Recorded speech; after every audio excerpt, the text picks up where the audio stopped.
Becoming a confident, concise, compelling communicator is exactly as hard as you might imagine. If it was easy, why would you watch this video, right?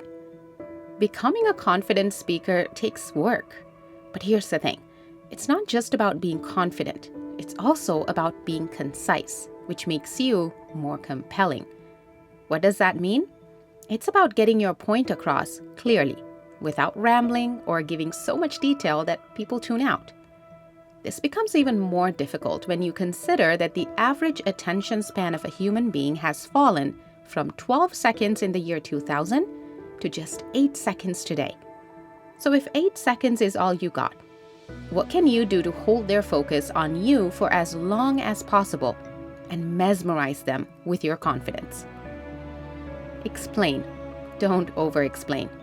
You want your message to hit home without losing your audience along the way. And honestly, being concise is a big part of gaining people's trust.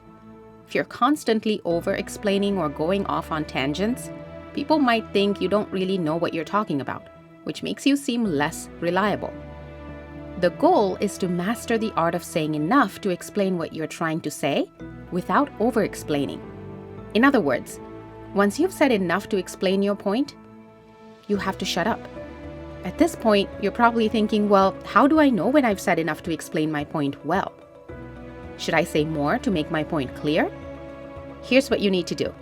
Always lead with the main idea and give background information or details if the person you're talking to seems to want more detail. Watch for nonverbal cues. If people are engaged, focused, and listening, they tend to do things like nod their heads in agreement and lean in. If they start to look confused, bored, or even distracted, you might be going into too much detail. Use the 3-sentence rule. Try making your point in 3 sentences or less. Afterwards, stop and see if the person listening seems to be needing more information. This stops you from saying too much and rambling on. Stop using filler words. So I'm probably beating a dead horse here. But Public Speaking 101 says you gotta stop with the ums, ahs, and like. You've probably heard this way too many times. Filler words make you appear unprepared and nervous. This makes the listener less confident in what you're saying. They can also make you appear less intelligent. And this can seriously hurt your credibility. When people are distracted by all your filler words, they might not hear your ideas. I know, in all honesty, it's easy for me to say when I have the luxury of formulating all the thoughts swirling around in my head and hitting backspace when I make a mistake.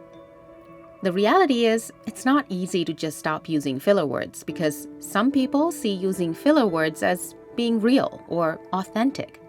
Here's a couple of ways to help you get rid of those pesky filler words. If you're like most people and you use filler words when you're thinking, the best thing you can do to stop it is to replace them with a solid pause. Fair warning, this might make you a bit uncomfortable at first, but you gotta work through it. If you have to think about what you want to say next or come up with a response to a question, take a pause and think quietly without saying anything. Once you come up with a good answer, start talking. If you have to, start with slight filler phrases like, "That's a great question," or "Let's talk about that." Another way to put those filler words in the past is to record yourself and watch for patterns. This can give you a great sense of when you use filler words, how often, and if there's even a pattern to it. But keep in mind when you're trying this method, you have to try to speak like you normally do without the help of a script or a transcription. Hook your audience. Now, here's something all content creators across the world do, including myself. In fact, it's something we must do to satisfy the algorithm, or you, our viewer. Without it, our videos fall flat on their face and die a painful death in YouTube jail. The hook is exactly that. It hooks the audience to the topic, and it's a fantastic way to increase engagement and interest. This is also something all great speakers do. They hook the audience. If you want people to really take notice and pay attention to what you have to say, using a hook that not only moves your audience but also surprises them will be the key. Most of us know exactly what to expect from a speech, a video, or a presentation, or have some vague idea. This makes most topics mundane and boring for most listeners. A great way to get past this is to surprise them.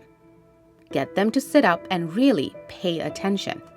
You can start by saying something they wouldn't expect or share a story that moves them. This will automatically pique their interest immediately. Guaranteed. Once you have the audience hooked, 90% of the job is done. All you gotta do next is to maintain that cool confidence throughout. Take them on a journey. Remember how I mentioned that grabbing your audience's attention is 90% of the battle? Well, here's what comes next. Being a great speaker isn't just about talking. It's about taking your audience on a journey. You've got to give them a roadmap so they know where you're headed together. This helps eliminate any confusion from the start. When people know what to expect, they're more likely to enjoy the ride. We naturally care more about things we feel a part of, right? So if you can make your audience feel like they're in on the journey, they'll not only care more, but they'll also do one thing every speaker wants: engage. And here's the cool part. Once you've got that engagement, it boosts your confidence too. It's a total win-win. At the end of the day, being a confident, concise, and compelling speaker is all about connection. Like Maya Angelou said, people will forget what you said, but they'll never forget how you made them feel. And that's what real communication is all about.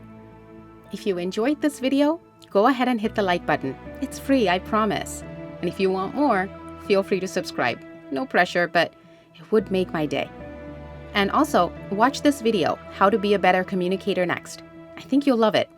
As always, don't forget to spread loving kindness to all beings around you and be the change you want to see in the world. Thanks. See you next time.